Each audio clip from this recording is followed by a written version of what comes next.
پاکستان کا رقبے کے لحاظ سے سب سے بڑا صوبہ ہے، لیکن انفارچونیٹلی یہاں پہ ایک بھی فنکشنل برن یونٹ نہیں ہے ہمارے پاس۔ جس برن یونٹ کو جس نام پہ چلایا جا رہا ہے وہاں پہ ریٹائرڈ لوگوں کو وہاں پہ شیئر دی جا رہی ہیں، وہاں پہ ان کو فنڈ دیے جا رہے ہیں، اور جو پراپر ڈپارٹمنٹ ہے بولان میڈیکل کالج کا، جہاں پہ پی جیز ہے، جہاں پہ ٹریننگ ہو رہی ہے، جہاں پہ صبح دوپہر شام لوگ ٹریننگ کرتے ہیں، وہاں پہ یہ حالت ہے ڈپارٹمنٹ کی کہ وہاں پہ پانی برس رہا ہے۔ اب اگر ہم مسئلوں کی بات کریں تو ہمارے کچھ مسائل اس طرح ہے جس پہ پہلے باتیں ہو چکی ہے، کچھ باقی دوست بھی بات کریں گے۔ سب سے بڑا مسئلہ ہمارے پاس سیکیورٹی کا ہوتا ہے۔ جب ہم وارڈ میں کام کرتے ہیں سیکیورٹی بڑا ایشو ہوتا ہے۔ اس کے بعد ایک جذبے کے ساتھ MBBS کرنے کے بعد، ہاؤس جاب کرنے کے بعد، ایک ینگ ڈاکٹر میں ایک جذبہ ہوتا ہے کہ وہ سوسائٹی کی خدمت کر سکے، مریضوں کی خدمت کر سکے، اپنے جو سکلز ہیں، اپنی صلاحیتیں ہیں وہ دوسروں تک پہنچا سکیں۔ لیکن وہ خدمت کا جذبہ جو ہے وہ ایک اس وقت ماند پڑ جاتا ہے جب وہ سسٹم اسے یرغمال بنا لیتا ہے۔ سسٹم اس کے جذبے کو کمزور کر دیتا ہے۔ اس میں سب سے بڑی بات جو میں کروں گا وہ ہے ہمارے جو ہاسٹلز ہیں وہ رہنے کے بالکل بھی قابل نہیں ہیں۔ پچھلے دنوں جو فیس بک اور سوشل میڈیا پہ میرے خیال میں لورائی یا پھر مکران کی ایک ویڈیو چل رہی تھی ہاسٹل کی، وہ بالکل ایک جو جیل کا بیرک ہوتا ہے اس طرح کا ایک بیرک تھا جس میں ڈاکٹر ٹھسے ہوئے تھے اور 15-20 ڈاکٹر ایک بڑے ہال میں رہ رہے تھے۔ اب اس طرح اب جو بھی بندہ جس بھی جذبے کے ساتھ آئے، جو ہمارے سینئر ڈاکٹرز نے کہا کہ ہم جذبے سے کام کریں اور سب کچھ، لیکن آپ جو بھی جذبہ آپ کا ہو، لیکن جب آپ ایک دفعہ اس بیرک میں ٹوس دیے جاؤ تو میرے خیال میں وہ جذبہ وہیں پہ ختم ہو جاتا ہے۔ پھر آپ سوچنے لگتے ہو کہ آپ نے کون سی غلطی کی ہے کہ آپ ڈاکٹر بنے ہو۔ یہ ہاسٹل جو ہماری بہن ڈاکٹر اقرا نے بتایا کہ وہاں پہ جالوان میں ہاسٹل کی کیا سچویشن ہے، ڈاکٹر اقرا یہی ہاسٹل جو آپ اپنے سسٹر سے پوچھ لیں، ہماری سسٹر بہنیں یہاں پہ بیٹھی ہوئی ہے، جو ہمارے خواتین ہاسٹل ہے یہاں پہ YDA کے یا PGs کے، وہاں پہ بجلی بند ہے، وہاں پہ پانی بند ہے، وہاں پہ گیس بند ہے۔ یہ بات مجھے PG نے بتائی ہے وہاں۔ تو آپ خود مجھے بتا دیں کہ جو PG جو تربت سے آئی ہو، جو ذوق سے آئی ہو، ایک خدمت کا جذبہ لے کر آئی ہو کہ میں نے یہاں پہ ٹریننگ کرنی ہے، میں نے ہاؤس جاب کرنا ہے، ہاؤس جاب کے بعد وہ ایگزام پاس کرتے ہیں، ایگزام پاس کرنے کے بعد وہ PG شپ کرتے ہیں، ٹریننگ کرتے ہیں، لیکن آپ اس کو ایک ایسے کمرے میں بند کریں جہاں پہ نہ بجلی ہو، نہ گیس ہو، نہ پانی ہو، تو وہ خدمت کا جذبہ وہ کہاں سے لائیں گے؟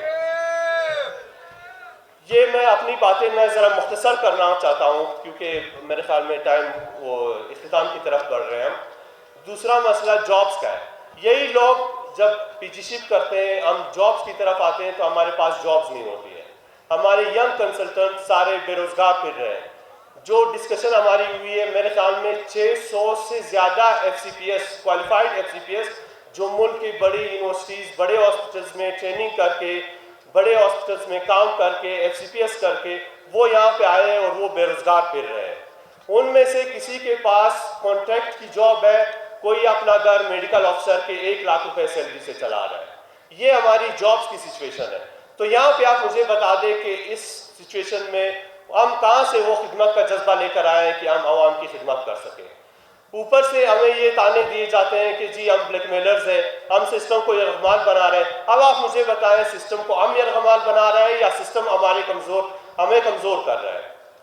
اب میں ایک اور بات آپ کے سامنے پیش کرنا چاہتا ہوں۔ میرا اپنا مقدمہ ہے، میری ٹیم کا مقدمہ ہے، پلاسٹک سرجری میں میرے ڈپارٹمنٹ کا مقدمہ ہے۔ میں اپنے پلاسٹک سرجری کی ٹیم کی نمائندگی کر کے آپ کے سامنے یہ مقدمہ کر رہا ہوں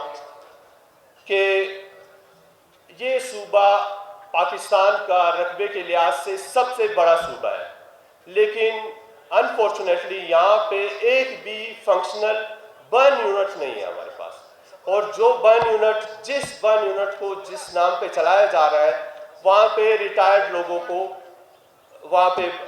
شیئر دی جا رہی ہیں، وہاں پہ ان کو فنڈ دیے جا رہے ہیں، اور جو پراپر ڈپارٹمنٹ ہے بولان میڈیکل کالج کا، جہاں پہ PGs ہے، جہاں پہ ٹریننگ ہو رہی ہے، جہاں پہ صبح دوپہر شام لوگ ٹریننگ کرتے ہیں، وہاں پہ یہ حالت ہے ڈپارٹمنٹ کی کہ وہاں پہ پانی برس رہا ہے۔ اور بارش کا پانی یا نلکوں کا پانی وہ چھت سے گر ٹپکتا ہے، وہاں پہ مریضوں کا یہ حال ہے۔ تو یہ جو، اور وہاں پہ ہمارے پاس ڈی ایم سی میں 7 کنسلٹنٹ کام کر رہے ہیں جن کی تنخواہ 1 لاکھ یا 2 لاکھ روپے میکسیمم، جو سینئر ہوگا ہمارا وہ 2 لاکھ روپے لے رہا ہوگا، لیکن یہاں پہ کانٹریکٹ کے ذریعے، ایڈاک کے ذریعے جو 2022 سے چلایا جا رہا ہے، 15 لاکھ روپے سیلری دی جا رہی ہے ایک ایسے حضرت صاحب کو جو کہ 75 سال کی عمر میں کام کر رہے ہیں۔ اور انہوں نے کیا کیا ہوا ہے کہ اپنے کلاس فیلوز جنہوں نے 1960 1965 میں MBBS کیا ہے، ان کو جمع کر کے 1 یونٹ چلایا جا رہا ہے۔ میرا یہ مقدمہ ہے آپ کے سامنے، اس پہ آپ غور کریں۔ میرے لیے سارے سینئرز جو ہے وہ قابل احترام ہے، لیکن ہماری ایک عمر ہوتی ہے جب ہم ریٹائرڈ ہو جاتے ہیں، پھر ہمیں وہ کرسی ان لوگوں کے حوالے کر دینی چاہیے جنہوں نے آگے سسٹم کو لے کر جانا ہے، جنہوں نے آگے سسٹم کو چلانا ہے۔ اگر آپ یہ سوچتے ہیں کہ آپ کے بغیر یہ سسٹم نہیں چلے گا، تو معذرت کے ساتھ یہ سسٹم آپ چلا نہیں رہے، آپ اس سسٹم کو بگاڑ رہے ہیں۔ میرے کوئی اختلاف نہیں ہے سینئر ڈاکٹر سے، لیکن جب وہ ریٹائر ہو جائے تو وہ ہمیں as a guidance, as a visionary leader وہ ہمیں گائیڈ کرے، بجائے یہ کہ وہ ہمارے حقوق پہ قبضہ کرے۔ جو جابز ینگ کنسلٹنٹ کو ملنی ہے اس پہ خود قابض ہو جائے، کانٹریکٹ کے ذریعے، اپنے PR کے ذریعے، اور 15 لاکھ سیلری لے کے، لاکھوں روپے فنڈ لے کے پورے ڈپارٹمنٹ کو اور پورے انسٹیٹیوٹ کو وہ تباہ کر دیں۔